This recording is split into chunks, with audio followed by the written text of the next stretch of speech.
한덕 모이랑기 이부덕 당징 레콘다 야암나 누가이다바 ꯊꯧꯗꯣꯛ ꯑꯃ ꯑꯦꯔꯥꯎꯟꯂꯤ ꯇꯥꯡ 4-5 ꯁ꯭ꯋꯥꯏꯗ ꯑꯣꯏꯕ ꯌꯥꯕ ꯑꯩꯈꯣꯏꯒꯤ ꯃꯣꯏꯔꯥꯡꯒꯤꯗ ꯅꯠꯇꯅ ꯃꯅꯤꯄꯨꯔꯒꯤ ꯌꯥꯝꯅ ꯃꯔꯨꯑꯣꯏꯕ ꯂꯥꯏꯁꯪ ꯑꯁꯤꯒꯤ ꯑꯔꯨꯕ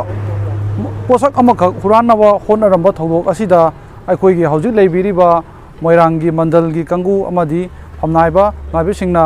ꯇꯨꯃꯤꯟꯅ ꯂꯣꯏꯁꯤꯟꯅꯕ ꯍꯣꯠꯅꯔꯝꯕ ꯑꯁꯤ ꯇꯁꯦꯡꯅ ꯌꯥꯝꯅ ꯑꯩꯈꯣꯏ ꯅꯨꯡꯉꯥꯏꯖꯗꯦ ꯑꯗꯨꯒ ꯍꯧꯖꯤꯛ ꯑꯣꯏꯔꯤꯕ ꯐꯤꯕꯝ ꯑꯁꯤꯗ पुलिस की मैकैदा एप्लीकेशन यंगसिन खोचनबगी पोस्टु लेरमदवा अखोई ngasimak चचदुना अखोईगी मोइरांगी अपुन बॉडी म ओइरिबा केमकालना अखोईगी एसपी दा चे अमा थाजदुना अखोई मसिगिदा यंगसिनबा अखोई कनो तौजरे अदुगा अखोईगा लाइगी मंडोलगा फमिनबा मतमदसु लाइगी मंडोलगी मैकैदगी हाइरिबा लाइगी थबक थरों खुदिमक्ता अतोप कना अमत्ता खुदचंगबा यारोय सुबनगी मंडल खक्तना अथॉरिटी ओइगदमनि हाबिरकपसिदि तसेंगना अखोई नुंगाइजदे लैरिबा इबुदौक थांजिंग असिदि मोइरांग प्रजागिनी मणिपुरगिनी मयामगिनी मसिदा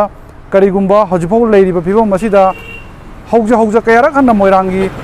मांगजगदोबा हजिकी लैरिबा पोसक असि करिगुंबा हुरालंबा तारगदि मोइरांगी फिबमदा करि ओरकनी हाइबा पोसिमा खंगबा ngamdaba mana yamna luba फिबम असि तुमिन्ना लुसिना होनबसि तौबिगनु हाइदुना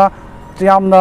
ट्रांसपेरेंसी नाइना प्रजा मयामदा खंगनदुना करि फिबमदा लैरिबगे हाइबदु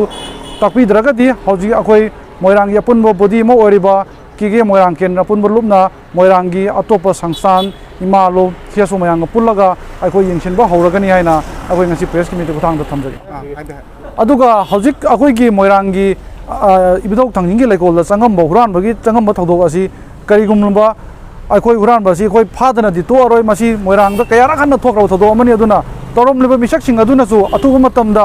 मोइरांगी प्रजादा अमदि बिदौक थांजिंगी फमनाइबसिंगदा अमदि मोइरांगी अपुनबोदि रोमसिदा चंगजरकदोबनि अदुगा हाइरिबा मिसक असि मरि लैनबो अथॉरिटीनासु फानबो अथुबा मतमदा यंगसिनबियु हाइना अखोई प्रेसि खुदांगदा थमजरि